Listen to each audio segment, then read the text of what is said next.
사도행전 5장 11절에서 16절. 온 교회와 이 일들을 들은 모든 사람들에게 큰 두려움이 임하더라.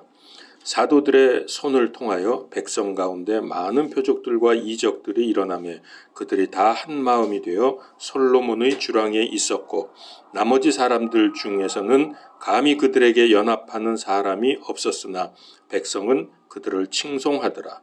믿는 사람들이 주께 더 많이 더해지니 곧 남자와 여자의 큰 무리들이더라. 심지어 그들이 병든 사람들을 거리로 데리고 나가서 침상과 자리에 누이고 베드로가 지나갈 때에 최소한의 그의 그림자라도 그들 중에 몇 사람에게 덮이기를 바라더라.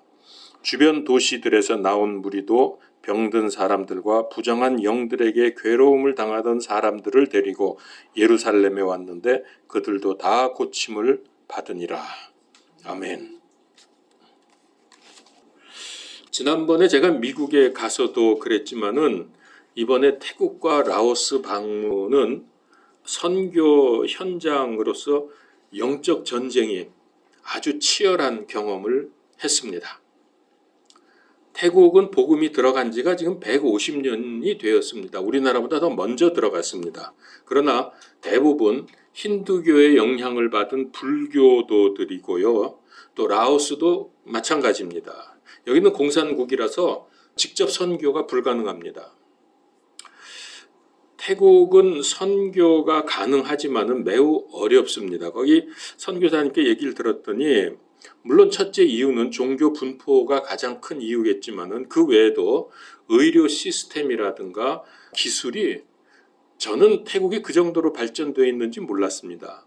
매우 발달되어 있고 심지어 의료 시스템은 우리나라보다 못지않다, 어쩌면 더 나을 수도 있다라고 말을 합니다. 그리고 교육도 아주 잘 되고 있고요. 보니까 그런 것 같아요. 뿐만 아니라 경제력도 상당합니다.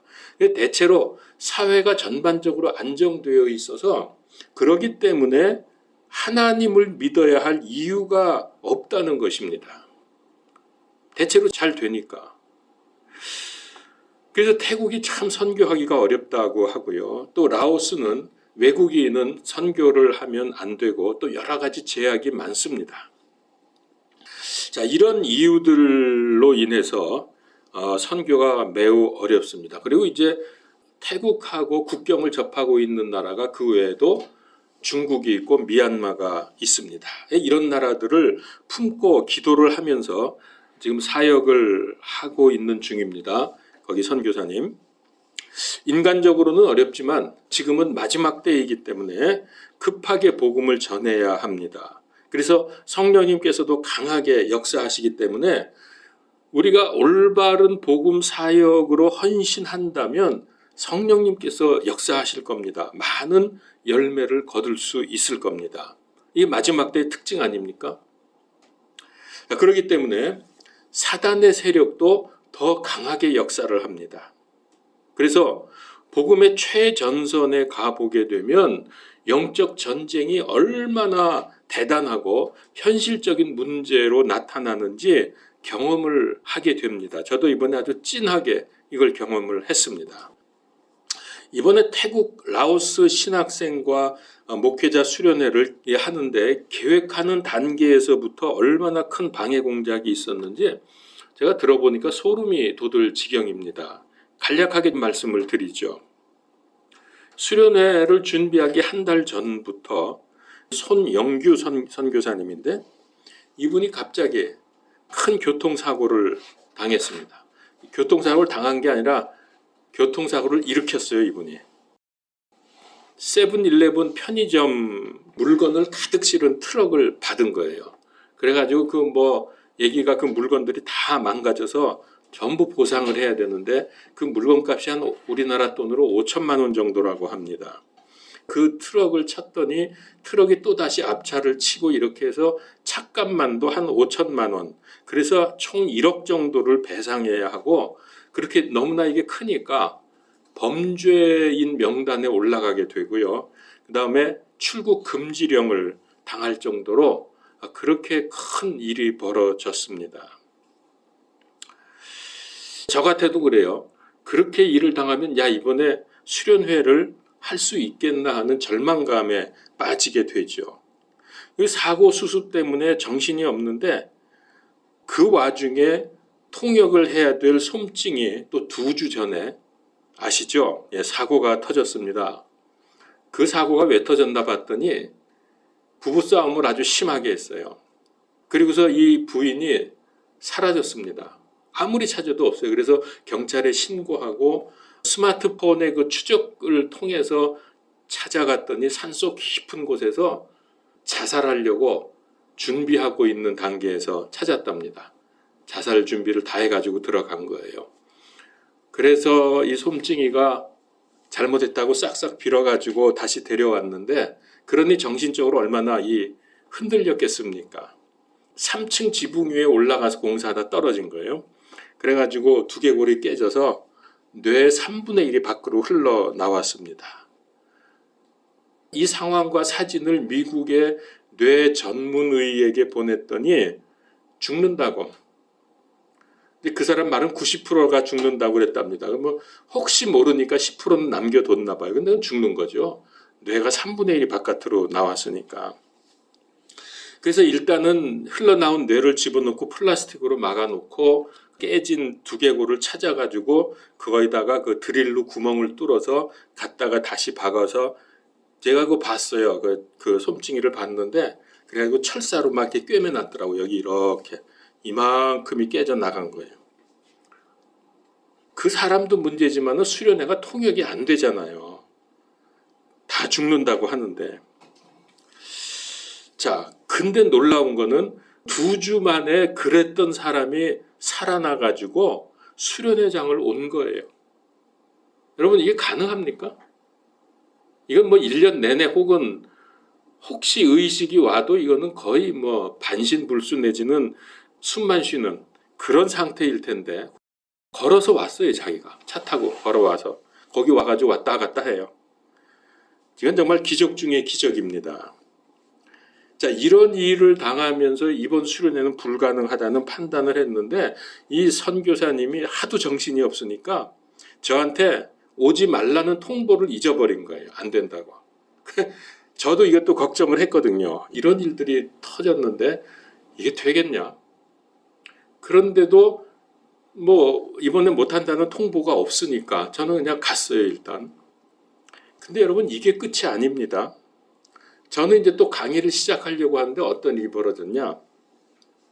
이제 도착하고 그 다음날 첫 강의를 하고 그 다음날은 이제 하루 종일.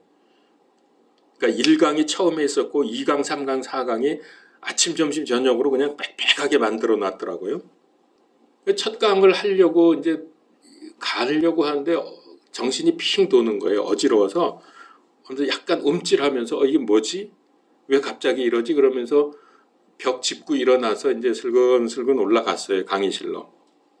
그래서 이제 막 강의를 시작을 하니까 조금 나아지더라고요. 그렇게 해서 1강이 끝났고 이제 내일은 하루 종일 강의를 하고 이제 일들이 있는데 이거 빨리 나아야지 하면서 이제 기도하고 어떻게 해서 잠이 들었는데 그 다음날 아침에 일어나다가 쓰러졌어요. 얼뜻해가 그냥 핑 도는 게 도저히 뭐 그냥 그래서 침대 위로 다시 이렇게 퍽 쓰러졌어요. 그래서 얼마나 이게 천장이 빙글빙글 돌고 지구가 돌고 막 이렇게 도는지 이렇게 도니까 멀미가 나더라고요. 그래서 막 가슴이 메시껍고 토할 것 같아서 꼼짝 못하고 가만히 누워 있었고, 야 이상하다. 이거 왜 이런 일이 갑자기 벌어지나. 그런데 아침 식사를 하러 내려가야 되는데 일어날 수가 없잖아요. 그래서 어떤 친절한 분이 또 그걸 또 해가지고서 갖고 올라왔어요. 그래서 겨우 일어나서 이제 좀 먹고, 그래서 시간이 돼서 일어났는데 도저히 이게 이거 강의 못하겠다. 이런 생각이 확 드는 거예요. 그래서 이걸 어떡하나. 근데 거기 지금 60명이 모여 있는데요. 태국의 신학생들하고 라오스의 목회자 부부가 왔는데 그들은 얘기를 들어보니까 비행기 못 타고 오죠. 그 사람들은 일단 여러 가지 경제적인 면에서. 그러니까 차를 타고 오는데 1박 혹은 2박 심지어는 몇 박을 하면서 차를 타고 오는데 그 길이 저도 조금 그 길을 가봤습니다만은 이루 말로 다 할 수 없이 막 튀어요. 막 울퉁불퉁한 게 보통 울퉁불퉁한 게 아니에요. 그리고 먼지가 뭐 뽀여가지고 숨을 쉴 수 없을 정도로 그렇게 아주 좋지 않은 그 산길을 넘어 그렇게 오신 분들이에요. 몇 박을 하면서.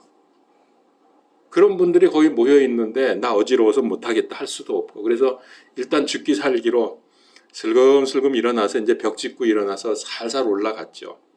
그래가지고 뒤에 앉아 있다가 이제 시간이 돼서 앞으로 나갔는데 막 강의를 시작하려고 하니까 좀 좋아지더라고. 메시꺼운 것도 좀 약해지고 좀 덜 돌아요. 그래서 강의를 마쳤습니다.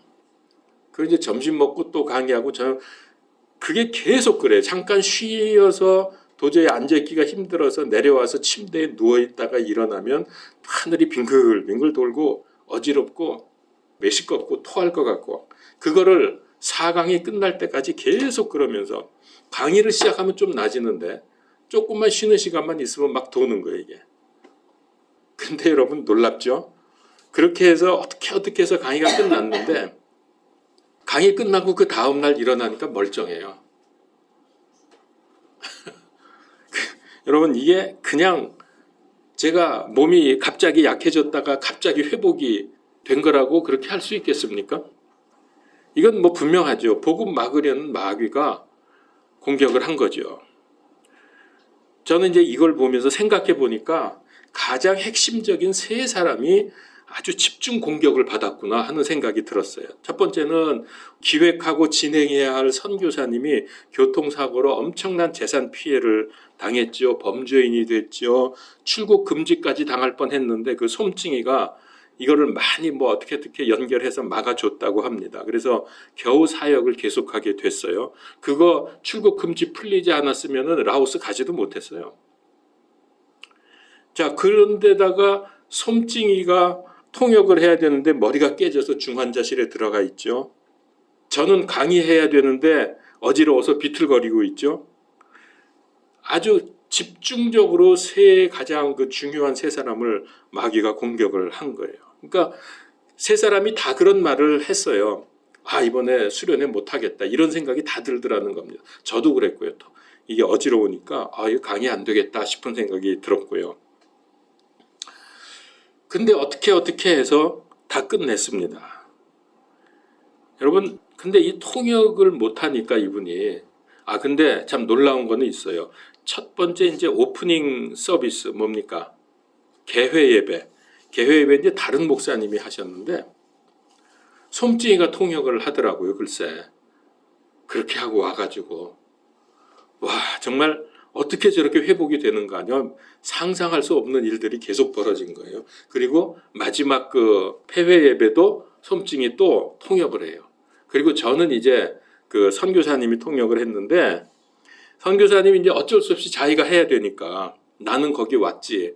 나보고 오지 말라고 얘기를 했는데 자기가 잊어버리고 못했다고 뭐 그런 얘기를 하더라고요. 갔으니까 이제 통역을 해야 되죠. 그러니까 이거 어떻게 그 막 회오리 치는 그 속에서 이분이 긴장이 되고 급하니까 제가 교환을 미리 보내드렸거든요. 그걸 이제 태국어로 전부 번역을 해서 올려놓고, 그 다음에 제가 또 이번에 특별한 주제잖아요. 마지막 때하고 계시록을 중심으로 해서 강의를 해야 되는데 이분이 그걸 해본 적이 없으니까 내용도 전혀 모르고, 그러니까 이제 긴장이 돼가지고 자기가 어떻게 해야 될까 생각을 하다가 계시록을 읽어야 되겠다. 그래서 태국말로 된 계시록을 매일 큰 소리로 하루에 한 번씩 전체를 읽는 거예요. 그래가지고 강의 시작하기 전까지 이분이 10번을 읽었대. 매일 한 권 전체를 다 읽는 거예요. 끝까지. 그렇게 해야 이제 용어나 여러 가지 내가 얘기하는 게 통역이 잘 될 테니까, 그렇게 해놓고서 막상 통역할 때는 너무 그게 힘이 들어가지고 목소리가 가버렸어. 가가지고 나중에는 하다가 도저히 못한다고 그냥 끊어버리더라고. 마지막에 조금 더 남아 있었는데 뭐 그거는 안 해도 되니까, 그런 식으로 이번에 진행이 된 겁니다. 근데 솜찡이가 못하게 되니까 손 선교사님이 처음으로 통역을 해봤다는 거예요. 이번에 저 때문에 통역을 처음으로 해봤는데 세상에 통역을 너무 잘하는 거야. 저는 뭐 알아듣지 못하지만 그 목청과 힘과 어떤 그 자신감이 막 넘치면서 통역을 막 해대는데 자기가 막 설명을 붙여가면서 그래서 왜 그렇게 나는 몇 마디 안 했는데 그렇게 많이 오랫동안 통역하냐 그랬더니 이게 용어나 모든 내용이 생소한 거고 이 사람들도 처음 듣는 거기 때문에 설명을 붙여서 통역을 안 하면 이해를 못 한대요. 그래서 자기가 막 붙였다고. 그래서 아 그러냐고 그랬죠. 근데 그분이 또 이런 말을 해요. 만약에 이번에 통역을 솜찡이가 했으면 아마 전달이 반도 안 됐을 거다. 거의 통역을 못했을 거다 그래요. 왜냐하면은 이게 지금 계시록을 중심으로 마지막 때에 대한 각인데 용어도 생소하죠. 또 솜찡이가 한국어를 한다고 해도 그거 얼마나 해요. 좀 약간 그 문장이 바뀌거나 하여튼 용어가 좀 새로우면 이 사람이 못하더라고요. 그래서 그 통역하는데 내가 직접 들어봤는데 그거 할 때 조금만 말이 이렇게 길어지고 어떤 그런 표현이 나오면은 못하더라고요. 그래서 이제 거기 또 사모님이 거기 옆에서 설명해 주면 그거 듣고 또 통역하고 이런 식으로 했는데 그러니까 이 계시록 통역이 안 된다는 거지. 솜찡이는 그냥 건강해서 통역을 했어도 이게 할 수가 없다는 거예요. 그래서 솜찡이가 못하고 자기가 통역을 하도록 하나님이 그렇게 역사하신 거 아니냐. 그러면서 둘이 좀 미안해하면서 웃었어요. 하나님이 그렇게 하신 것 같다고. 근데 참 그럴 수밖에 없는 게 아니 거기를 2주 만에 글쎄 걸어 나왔다니까. 그리고 통역도 했다니까요. 다른 분. 그러니까 이걸로 봐서 아 이거는 손 선교사님이 통역하도록 한 하나님의 계획이었다는 게 이건 이제 말은 못하지만 미안해서 알게 된 거죠. 사실 이번에 저도 이 부분을 많이 걱정을 했습니다. 이 예언적인 내용의 계시록을 거기 사람들이 처음 듣는데 이게 얼마나 통역으로 전달이 될까. 그래서 저는 이렇게 기도했습니다. 교회가 처음 복음이 시작이 될 때 복음이 출발해야 되니까 이걸 어떻게 해요? 그러니까 성령님께서 기적을 일으키셨잖아요. 15개국에서 몰려온 유대인 디아스포라들이 각각 자기 나라 말로 복음을 알아듣도록 예수 그리스도 복음을 알아듣도록 성령님이 초자연적인 역사를 하셔가지고서 이게 엄청나게 급속도로 복음이 퍼져나가지 않았습니까?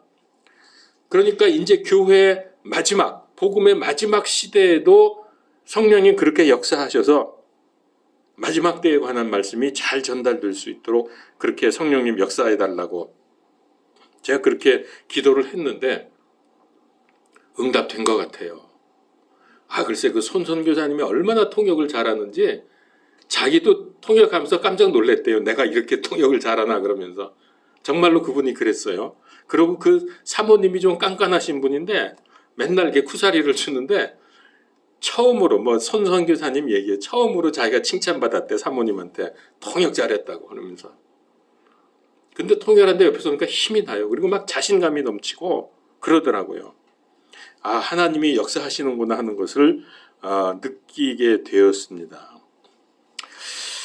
이런 모든 정황들을 종합을 해볼 때에 정말 치열한 영적인 전쟁에서 여러 가지 많은 위기를 당하면서도 한국 교회와 태국, 라오스 교회들이 함께 힘을 합쳐서 기도하니까 결국 승리한 것이 아니냐라는 생각이 들었습니다. 그런데 놀라운 게 아직도 남아 있습니다.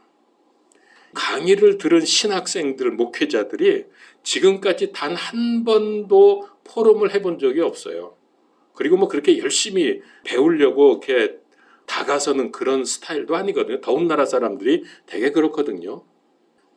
이런 사람들에게 이제 포럼을 시켰습니다. 한 번도 안 해본 사람들.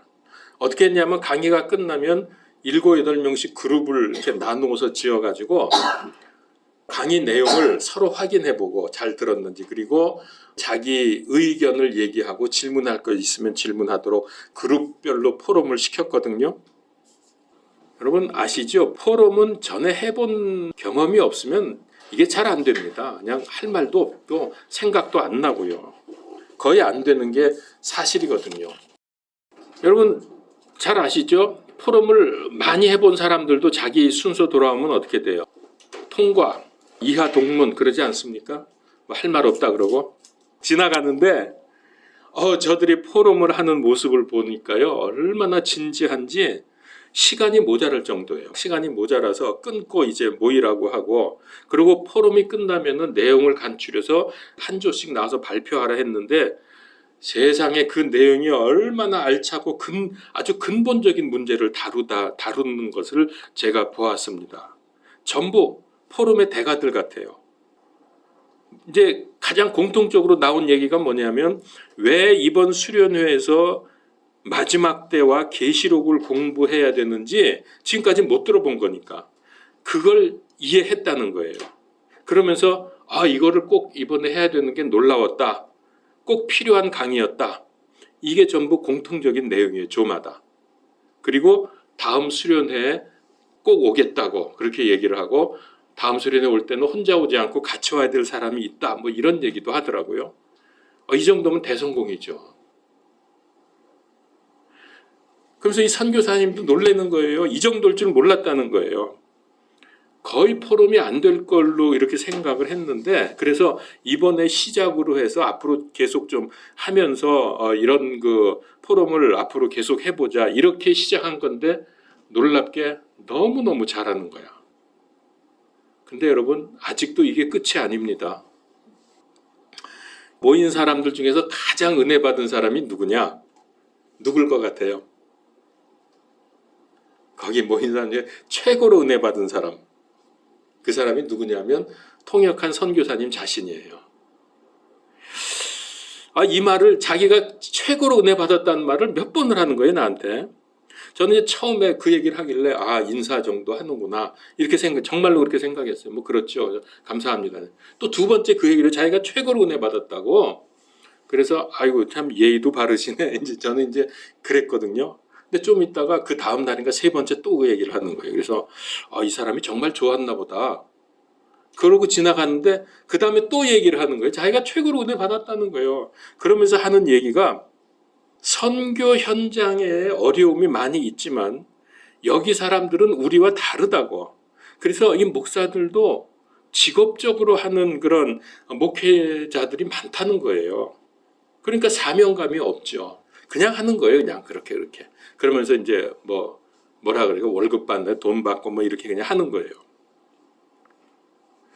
그게 선교하는 자신으로서는 딜레마였다는 거죠. 여기서 현장에서 아무리 얘기를 하고 뭐 잘하려고 해도 그게 안 되는 거예요. 그게 분위기가, 그 나라 자체가 안 돼. 그냥 다 사람들이 그렇게 살아요. 그런데 이번에 이걸 통해서 돌파구를 찾았다 그러더라고.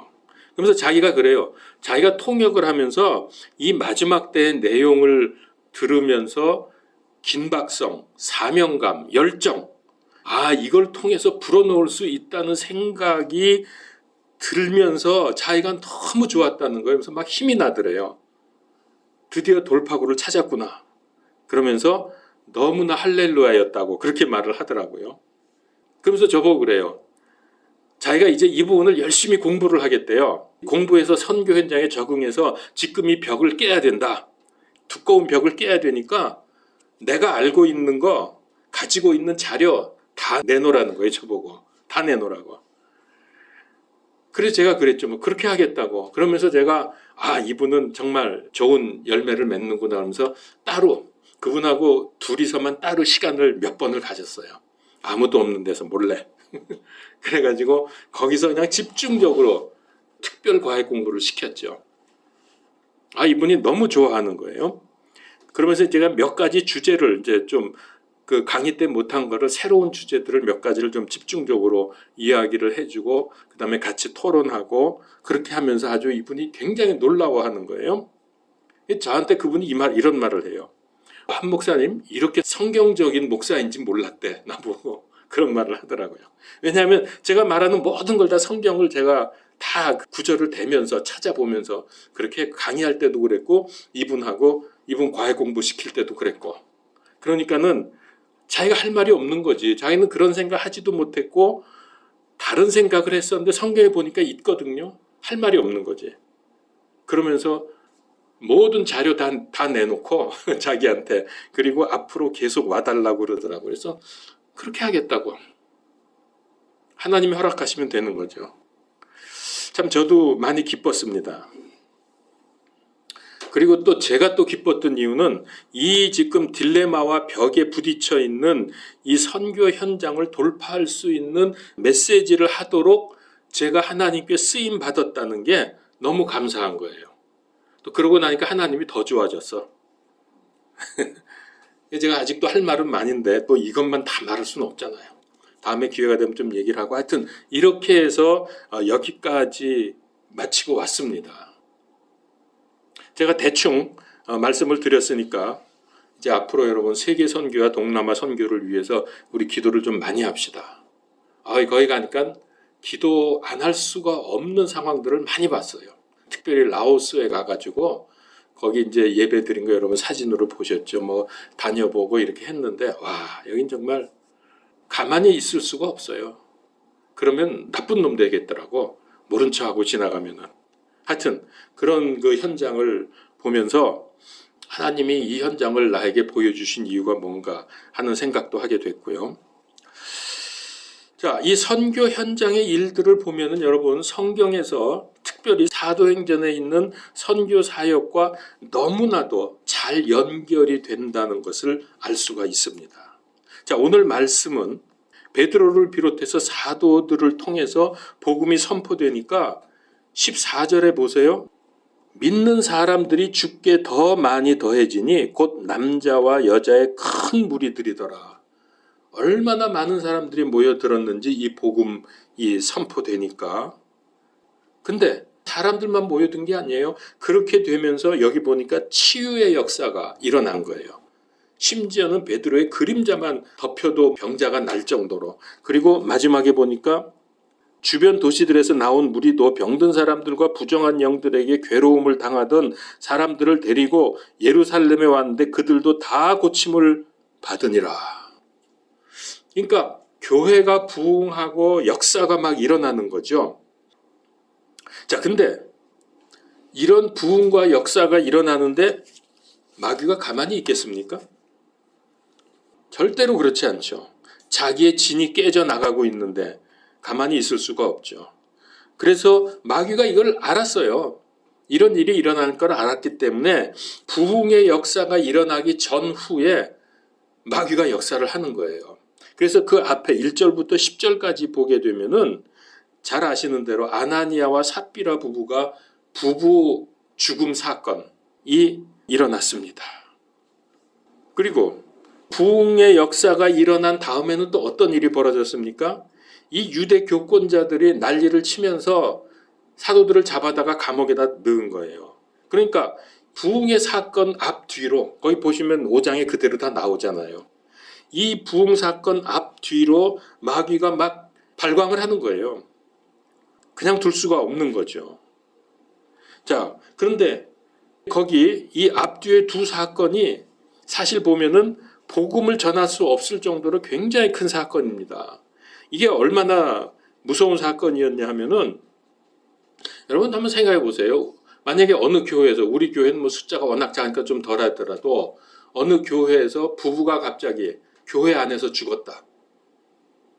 어떻게 될 것 같아요? 그 교회 유지되겠습니까? 그 교회도 그렇지만은 내 것이 언론들이 가만히 있겠습니까? 그리고 유튜버들이 가만히 있겠습니까? 난리가 나죠. 교회에서 부부가 죽었다 이거예요. 그것도 헌금하다가 죽었다. 그럼 이건 뭐 그 교회 박살 나는 거죠. 그래서 그렇게 거기 11절에 보니까 뭐라 그럽니까? 온 교회와 이 일들을 들은 모든 사람에게 큰 두려움이 임하더라. 그럴 수밖에 없죠. 얼마나 큰 사건입니까? 또 거기다가 사도들이 감옥에 갇혔어요. 그러면 교회가 뭐가 남아요? 복음 사역할 수 없는 거죠. 그러니까 마귀가 이렇게 난리를 치는 겁니다. 자, 그러면 이렇게 난리 칠 때 하나님은 가만히 계십니까? 하나님도 마귀의 발광을 그냥 두지 않습니다.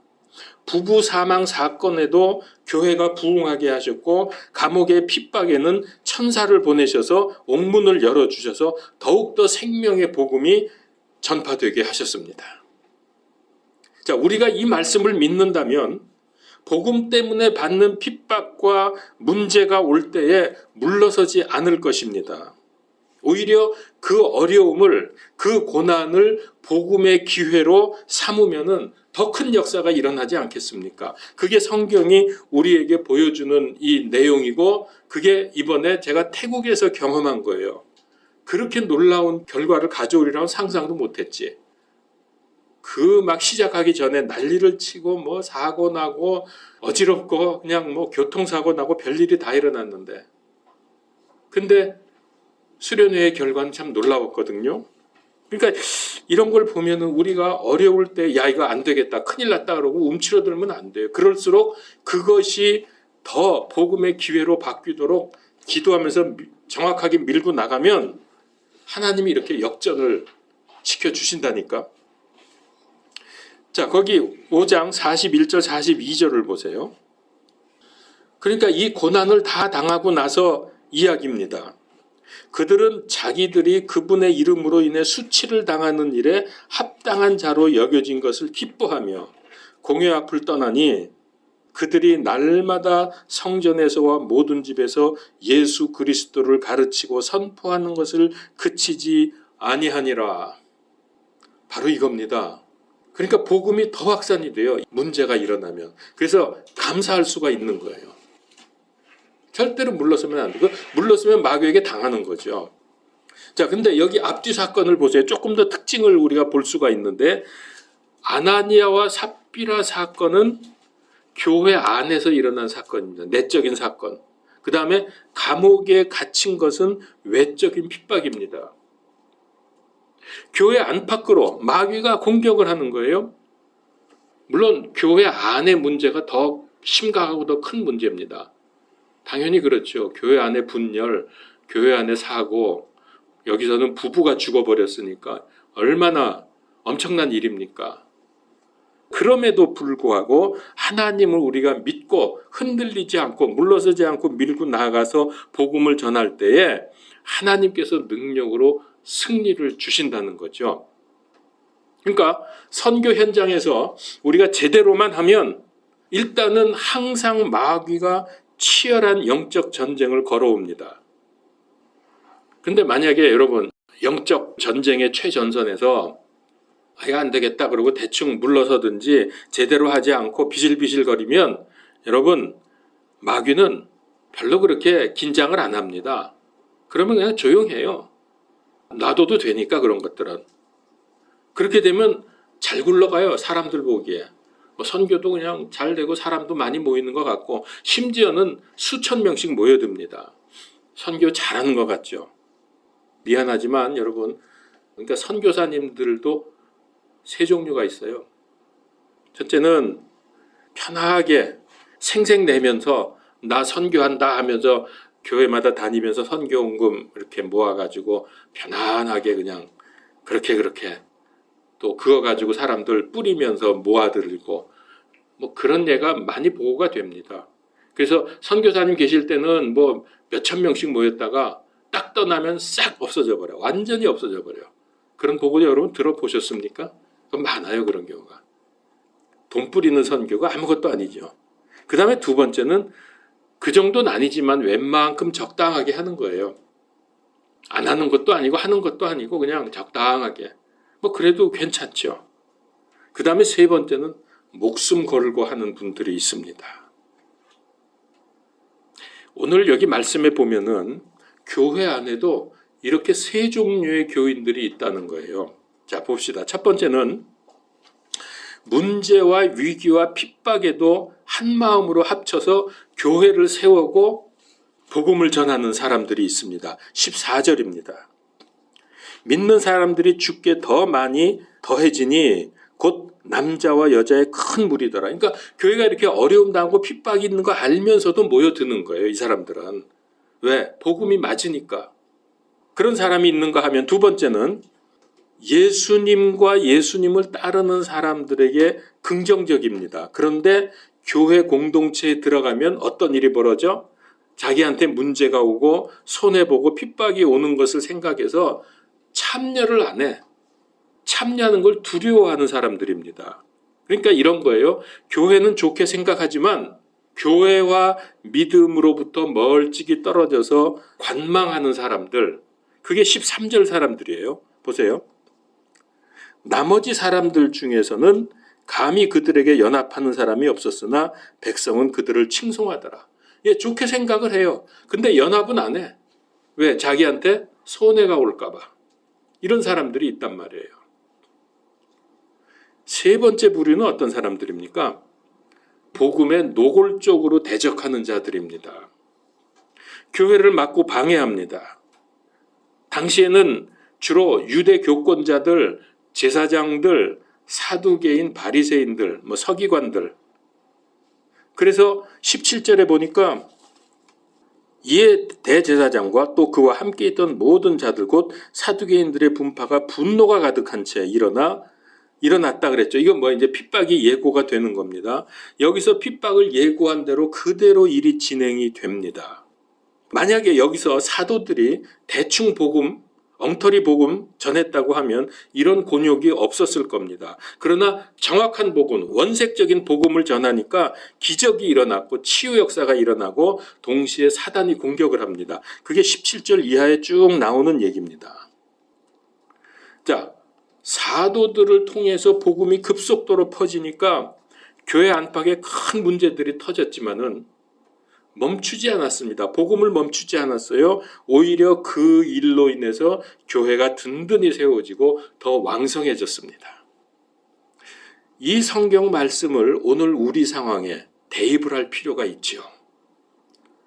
왜냐하면 우리는 대충 복음이 아니라 진짜 복음이고 엉터리 복음이 아니라 원색 복음을 가지고 이걸로 사람을 살려야 하기 때문에 반드시 마귀가 요 주의를 하면서 공격을 할 것입니다.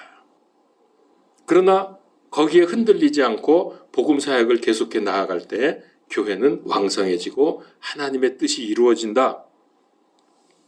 자, 아직 이번에 제가 가보니까 이제 복음이 거의 다 들어갔다고들 많이 하고 이제 저기 중동하고 이제 유대만 들어가면 끝이라고 그러는데 이번에 거기 가보니까 그렇지 않더라고요. 아직도 복음의 불모지들이 너무 많아 거기. 동남아, 중앙아시아, 중동, 이스라엘 할 거 없이 복음이 너무 많이 필요한 곳이에요. 그래서 우리 교회도 오랫동안 전도 선교를 위해서 기도하고 헌금하고 또 지출을 했지 않았습니까? 참 감사한 일이죠. 그리고 저도 오랫동안 기도해 왔습니다.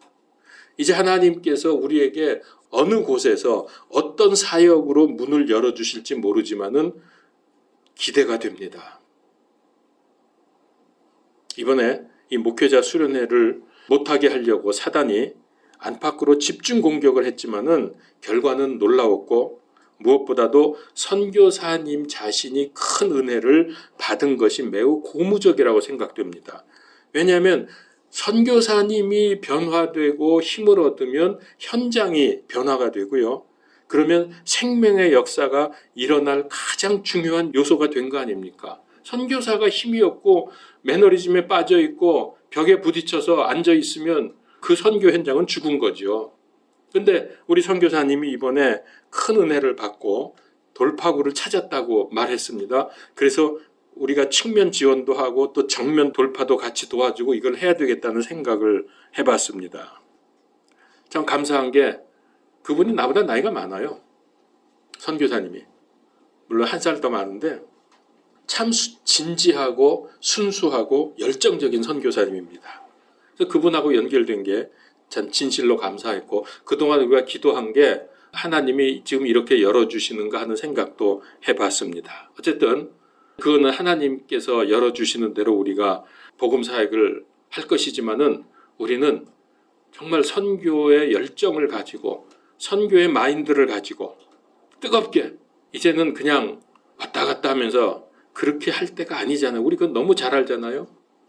남은 생애를 복음에 헌신을 하면서 특별히 복음 전하는 일에 앞장서면서 우리가 앞에 나가서 하던 뒤에서 후방 지원을 하던 어떻게 쓰임을 받던 간에 선교의 열정을 가지고 살아가자. 이거 하나님이 가장 기뻐하시는 사역이다 라고 하는 것을 아시고 우리 그렇게 합시다. 네, 기도하겠습니다. 주의 은혜를 감사합니다. 우리 교회 그동안 오랫동안 기도해 왔는데 문을 열어주시는 겁니까? 응답해 주시는 겁니까? 아버지, 저희들을 하나님의 뜻대로 사용하여 주시고 쓰임받게 하시되 많은 열매, 큰 열매가 맺어지도록 축복하여 주시고 우리의 남은 생애가 온전히 주님께 바쳐져서 많은 복음의 열매를 거두며 주님을 기쁘시게 하고 영화롭게 하는 모두의 삶이 되게 하여 주시옵소서. 예수 그리스도 이름으로 기도하옵나이다. 아멘.